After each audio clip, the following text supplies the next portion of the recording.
Good morning friends. जैसा कि आप थंबनेल के अंदर देख रहे हो, आज थर्मोडायनेमिक्स का पार्ट 2 करने जा रहे हैं। जिसने भी पार्ट 1 नहीं देखा है वो नीचे लिंक और डिस्क्रिप्शन में जाकर देख ले। ठीक है, अब हम स्टार्ट करते हैं थर्मोडायनेमिक्स का पार्ट 2। तो इसमें हम पार्ट 2 की बात करेंगे मैक्रोस्कोपिक प्रॉपर्टीज। उसके अंदर बात करेंगे macroscopic properties, the properties which are arise out of collect behavior of large number of chemical entities। यानी कि इसका मतलब ये है मैक्रोस्कोपिक प्रॉपर्टीज का कि थर्मोडायनेमिक्स में मैक्रोस्कोपिक का अध्ययन किया जाता है, न कि माइक्रोस्कोपिक का। ठीक है, माइक्रोस्कोपिक का अध्ययन नहीं किया जाता है।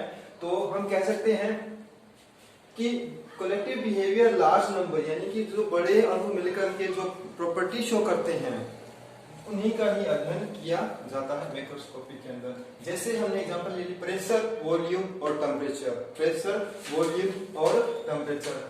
उसके बाद हम बात करते हैं एक्सटेंसिव प्रॉपर्टीज और इंटेंसिव प्रॉपर्टीज। एक्सटेंसिव प्रॉपर्टीज वे प्रॉपर्टीज होती हैं जो मात्रा पे डिपेंड करती हैं। एक्सटेंसिव प्रॉपर्टीज वे होती हैं जो मात्रा पे डिपेंड करती हैं। इंटेंसिव प्रॉपर्टीज वे होती हैं जो मात्रा पे डिपेंड नहीं करती हैं। अब समझने के लिए देख लेते हैं कि the properties depend on the quantity of the substance. ठीक है, जो मात्रा पे डिपेंड करती है और जो मात्रा पे डिपेंड नहीं करती है। ठीक है, क्वांटिटी ऑफ सब्सटेंस। ओके, अब इसके एग्जांपल देख लेते हैं कौन कौन से ऐसे प्रॉपर्टीज हैं जो मात्रा पे डिपेंड करती है और जो नहीं करती है मात्रा पे। वॉल्यूम, सबसे पहले बात करते हैं वॉल्यूम की, और एंथैल्पी, फ्री एनर्जी और एंट्रोपी। ये 3-4 प्रॉपर्टीज हैं जो क्या होती है, मात्रा पे ही डिपेंड करती हैं। और कुछ ऐसी प्रॉपर्टीज हैं जो मात्रा पे डिपेंड नहीं करती है। वो कौन सी होती है, वो हम देख लेते हैं। Density, molar volume, temperature, melting point and boiling point. Okay, तो यहां से हम क्लियर कर लेते हैं कि एक्सटेंसिव प्रॉपर्टीज और इंटेंसिव प्रॉपर्टीज कौन सी होती है। एक्सटेंसिव प्रॉपर्टीज एक बार फिर से रिपीट कर देता हूं। एक्सटेंसिव प्रॉपर्टीज वे प्रॉपर्टीज होती हैं जो मात्रा पे डिपेंड करती हैं। किस पे डिपेंड करती है, मात्रा पे। इंटेंसिव प्रॉपर्टीज वे प्रॉपर्टीज जो मात्रा पे डिपेंड नहीं करती। ठीक है, एक छोटी सी बात और यहाँ पे ऐड करना चाहूंगा कि दो एक्सटेंसिव प्रॉपर्टीज का रेशियो क्या होता है, इंटेंसिव। क्या होता है, इंटेंसिव। क्या होता है, इंटेंसिव। यानी कि दो एक्सटेंसिव प्रॉपर्टीज का अगर हम भाग दे दें तो वो क्या निकल के आएगी, क्या प्रॉपर्टी निकल के आएगी, इंटेंसिव प्रॉपर्टी आएगी। देख लेते हैं कैसे। क्या एग्जांपल के तौर पे एक देख लेते हैं कि जब मैं मास अपॉन वॉल्यूम का अगर मैं भाग दे दूं, मास अपॉन वॉल्यूम का रेशियो कर दूं, तब क्या निकल के आएगा, डेंसिटी। क्या निकल के आएगी, डेंसिटी। तो दोनों प्रॉपर्टीज कौन सी है, एक्सटेंसिव प्रॉपर्टीज। कौन सी है, मास। देख लो यहाँ पे कौन सा है, मास। एक्सटेंसिव प्रॉपर्टीज है, यानी मात्रा पे डिपेंड कर रहा है। मात्रा बढ़ाएंगे तो वो किस पे डिपेंड करेगी, मास पे। वॉल्यूम यहाँ पे भी है। तो मैं एक चीज और लिख सकता हूँ, मास। और जैसे डेफिनेशन में पता है कि क्वांटिटी पे डिपेंड करती है, तो मास को बढ़ाएंगे तो उसकी सब्सटेंस बढ़ जाएगी। अब वो मास अपॉन वॉल्यूम क्या निकल के आया, डेंसिटी। डेंसिटी क्या है, हमारी इंटेंसिव प्रॉपर्टीज है। क्या है, इंटेंसिव प्रॉपर्टीज है।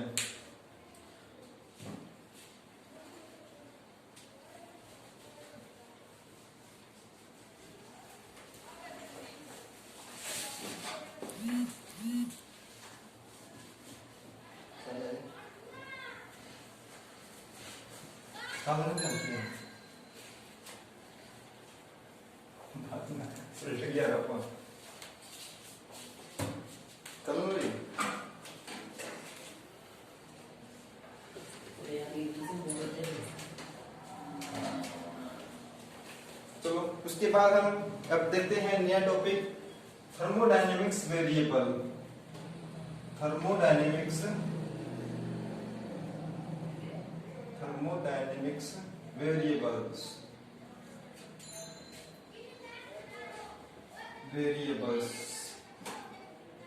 ठीक है, थर्मोडायनेमिक्स वेरिएबल्स का मतलब क्या होता है कि थर्मोडायनेमिक्स में सिस्टम के अंदर क्या क्या, मतलब सिस्टम को दिखाने के लिए हमें कुछ टर्म की जरूरत होती है, कुछ ऐसे पॉइंट की जरूरत होती है जिससे हमें सिस्टम की कंडीशन का पता चलता है। तो उसको हम कैसे डिनोट कर सकते हैं, थर्मोडायनेमिक्स वेरिएबल। अब कौन कौन से है थर्मोडायनेमिक्स वेरिएबल? सबसे पहले बात करते हैं टेम्परेचर की, इसकी बात करते हैं टेम्परेचर की। दूसरा हो जाएगा वॉल्यूम, तीसरा हो जाएगा प्रेशर, क्या हो जाएगा प्रेशर। फोर्थ हो जाएगा, देखो इसको हम डिनोट कर देंगे टी वी और इसको हम पी से डिनोट कर देंगे। फिर आ जाएगा एंट्रोपी, इसको हम ऐसे डिनोट कर देंगे। फिर आ जाएगा हमारा एंथैल्पी, एंथैल्पी इसको हम एच से डिनोट कर देंगे। ये कुछ पॉइंट है जिसके द्वारा हम सिस्टम की कंडीशन का पता कर सकते हैं कि कौन सी कंडीशन में है, टेम्परेचर कम है, प्रेशर कम है या वॉल्यूम कम है, क्या कंडीशन है उस सिस्टम की।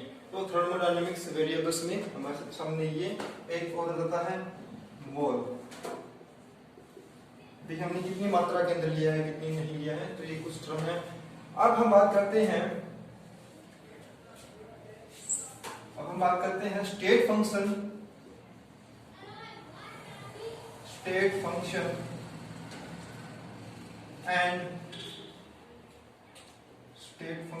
And path function. किसकी बात करेंगे?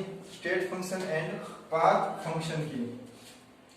स्टेट फंक्शन और पाथ फंक्शन में क्या डिफरेंस है, तो हम देख लेते हैं कि सबसे पहले तो the properties of macroscopic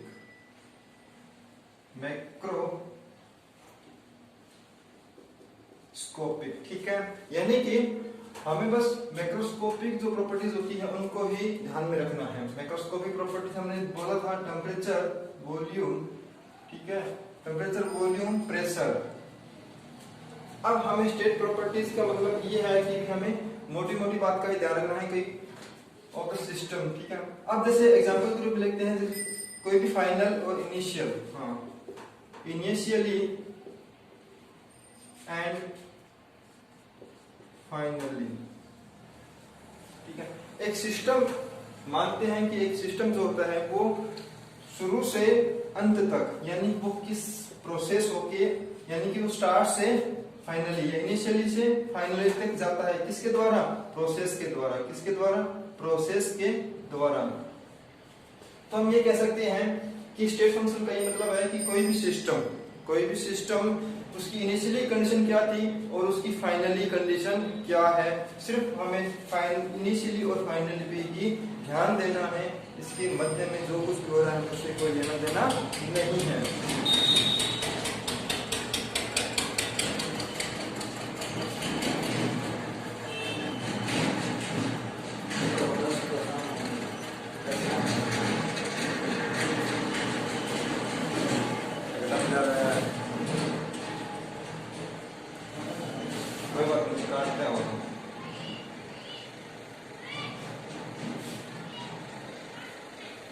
state function का ये मतलब होता है कि सिस्टम की फाइनली और इनिशियली कंडीशन पे डिपेंड करता है।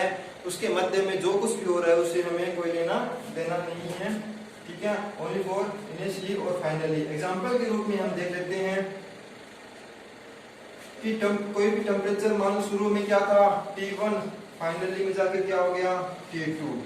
तो ये क्या हमारा इनिशियली टर्म थी, ये हमारा क्या है फाइनली कंडीशन। एक ऐसा सिस्टम जो शुरू के अंदर तो T1 टेम्परेचर था और फाइनली उसके टेम्परेचर कितना हो गया T2 टेम्परेचर। दूसरा एग्जांपल ले लेते हैं एंथैल्पी। मान लो कि एंथैल्पी शुरू में H1 थी, फाइनल में क्या हो गई H2। कैसा सिस्टम जो शुरू में क्या था H1 और फाइनल में क्या हो गया H2। हाँ, इसको लिखने का एक तरीका और है जिसे हम कह सकते हैं डेल T, और इसको हम कह सकते हैं डेल H, ठीक है। इसको हम डेल के द्वारा हम दिखा सकते हैं। हाँ, डेल का मतलब ही ये कह सकते हैं मोटी मोटी भाषा के अंदर कि स्टेट फंक्शन को पहचानना है, जिसके आगे डेल लगा हो वो हमेशा क्या होगा स्टेट फंक्शन। क्या होगा? स्टेट फंक्शन होगा। बात करते हैं अगर पाथ फंक्शन की, किसकी बात करते हैं? पाथ फंक्शन की बात करते हैं। तो इसके अंदर सिर्फ दो ही ऐसे वेरिएबल्स हैं जो डिपेंड करते हैं किस पे? पाथ पे डिपेंड करते हैं कि भी कहां से वो होकर गुजर रहे हैं। तो एक तो है work and heat. W and Q एक ऐसी प्रॉपर्टीज है जो क्या होती है, पाथ फंक्शन होते हैं। इसके अलावा जितने भी होते हैं वो क्या होते हैं, स्टेट फंक्शन होते हैं। इसको हम कभी भी डेल W कभी भी नहीं लिख सकते, क्योंकि ये पाथ पे डिपेंड करता है, और पाथ के आगे हम ये डेल का निशान नहीं लगा सकते। डेल किसके आगे लगेगा, ओनली फॉर स्टेट फंक्शन के आगे। ठीक है,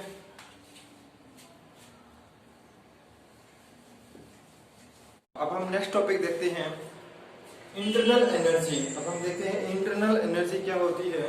तो अब हम इसकी डेफिनेशन देख लेते हैं। It is sum of all type energy. It is sum of all type energy, यानी कि जितनी भी प्रकार की एनर्जी होती है वो हमारा क्या नाम कहलाता है, इंटरनल एनर्जी। इसको हम बुक में या अपने नोट्स के अंदर या फिर बुक में सुविधा के लिए क्या दिया होता है, यू का साइन दिया होता है। जनरली हम यूज किसका करते हैं, ई का ही यूज करते हैं। ठीक है, बुक में यू किया होगा तो वो कोई टेंशन वाली बात नहीं है। तो मेन बात यह है कि इंटरनल एनर्जी कहते किसे, इसकी जो डेफिनेशन है कि it is sum of all type energy. All type energy कौन कौन सी होती है वो हम आगे देख लेते हैं। कि ट्रांसलेशन एनर्जी कौन सी है, ट्रांसलेशन एनर्जी, रोटेशनल एनर्जी, यानी कि जब कोई मॉलिक्यूल होता है, कोई रोटेट करता है तो उसे हम रोटेट करने के लिए जो एनर्जी चाहिए होती है वो क्या कहलाती है, रोटेशनल एनर्जी। वाइब्रेशनल एनर्जी, जब कोई मॉलिक्यूल आपस में वाइब्रेट करते रहते हैं आपस में तो वो क्या कहलाते हैं, vibrational energy. Electronic energy, nuclear energy. देखो इसको हम कैसे डिनोट करते हैं, ET, ER, EV, EE, यानी कि E और N, इनका सम, यानी कि हम इनका जोड़ कर दूं तो ये मोटी मोटी बात निकल के क्या आती है, इंटरनल एनर्जी निकल के आती है। यानी इन सभी प्रकार की एनर्जियों का योग ही क्या कहलाता है, इंटरनल एनर्जी। हम इसकी कुछ नेचर देख लेते हैं। It is a state function, यानी स्टेट फंक्शन हमने पहले वाली देख लिया था पीछे टॉपिक में कि स्टेट फंक्शन और पाथ फंक्शन। ठीक है, it is a state function depend on the chemical nature. क्या है, chemical nature of the substance amount, यानी कि किस पे डिपेंड करते हैं, कि डिपेंड ऑन केमिकल नेचर पे डिपेंड करते हैं। It is absolute value can not be determine, यानी कि एनर्जी को हम एब्सोल्यूट नहीं कैलकुलेट कर सकते। और क्या बोल रहा है, it is absolute value can not be determine but change during chemical process determine, यानी कि हम एनर्जी को, हम जो एनर्जी की वैल्यू होती है उसे पर्टिकुलर डिटरमाइन नहीं कर सकते, उसके जो चेंज हो रहे हैं उनको हम डिटरमाइन कर सकते हैं। देखते हैं वो कैसे होता है। अच्छा, 12 नंबर में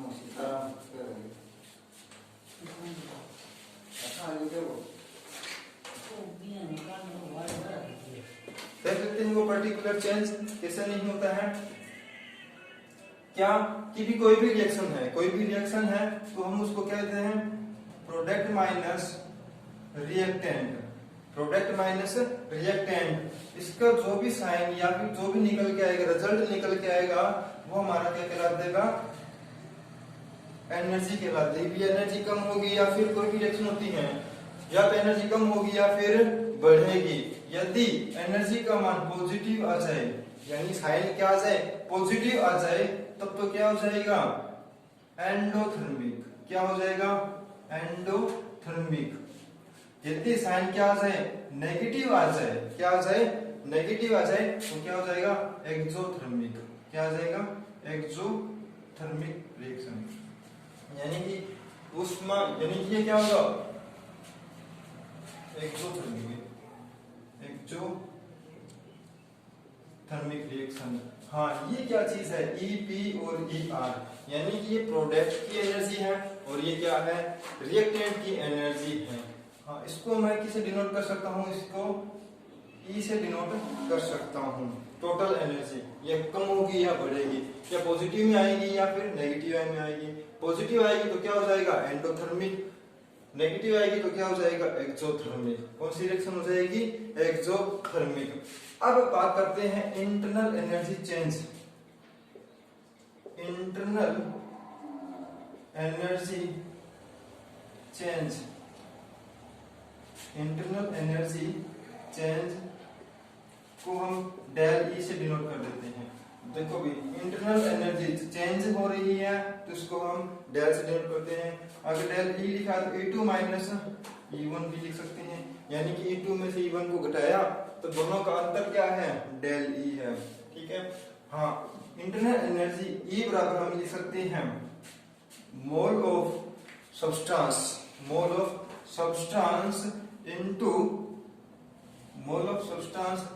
into heat capacity. Internal energy change, अब हम देखते हैं इंटरनल एनर्जी चेंज कैसे डिनोट करते हैं, डेल ई से। डेल ई का मतलब क्या होता है, E2 माइनस E1, इसको हम यूं लिख सकते हैं चेंज को। अब पर्टिकुलर इंटरनल एनर्जी की बात करते हैं तो इसका फॉर्मूला हम कुछ यूं लिख सकते हैं, डेल ई बराबर N इंटू सी। एन क्या है यहाँ पे, नंबर ऑफ मोल, क्या है, मोल। सी क्या है हमारी, हीट कैपेसिटी, क्या है, हीट कैपेसिटी। और एक आ जाएगा डेल टी, क्या आ जाएगा, डेल टी, जिसको हम कह सकते हैं टेम्परेचर। क्या कह सकते हैं, टेम्परेचर या कांस्टेंट टेम्परेचर का हमें मान कांस्टेंट रखना है। तो देखो भी ये एक फॉर्मूला निकल के आ गया। इस फॉर्मूले के द्वारा हम क्या कर सकते हैं, इंटरनल एनर्जी को हम कैलकुलेट कर सकते हैं। आगे इसको फर्दर डिवाइड कर सकते हैं। N इक्वल टू क्या होता है, मोल, M upon W, mass upon weight. ठीक है, तो लिखो भाई यहाँ पे, तो M अपॉन W इंटू सी इंटू डेल टी, देखो भाई ये फॉर्मूला हमारा निकल के आ गया, किसका, इंटरनल एनर्जी का। तो हम हर एक चीज को लिख देते हैं। M क्या है, मास, W क्या है, सब्सटेंस यानी जो वेट होगा वो। ठीक है, सब्सटेंस का मास, उसका वेट, या हम सिंपली मोल की डेफिनेशन देख लेते हैं। तो इसका मोल है, मोल। ठीक है, और यहां पे C क्या है हमारा, हीट कैपेसिटी,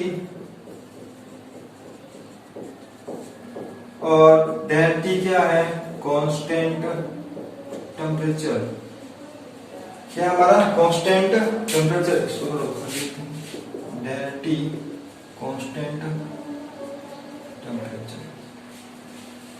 ओके, तो ये हमारा ये तो भी हो गया इंटरनल एनर्जी का, जिसको हम किसे डिनोट करते हैं, डेल ई को हम यूं रिप्रेजेंट कर सकते हैं। और ये एक स्टेट फंक्शन है, हमने पहले बोल दिया, अगर मैं डेल लगा दूं वो क्या कह सकते हैं, स्टेट फंक्शन कह सकते हैं। ठीक है, तो ये हमारा इंटरनल एनर्जी का हो गया। बस आज इतना ही। अब हम नेक्स्ट क्लास के अंदर हम पढ़ने वाले हैं मोड ऑफ एनर्जी, यानी कि हम एनर्जी का हम ट्रांसफर कैसे कर सकते हैं, one energy to another energy form. ठीक है, तो वही हमारा नेक्स्ट क्लास के अंदर होगा।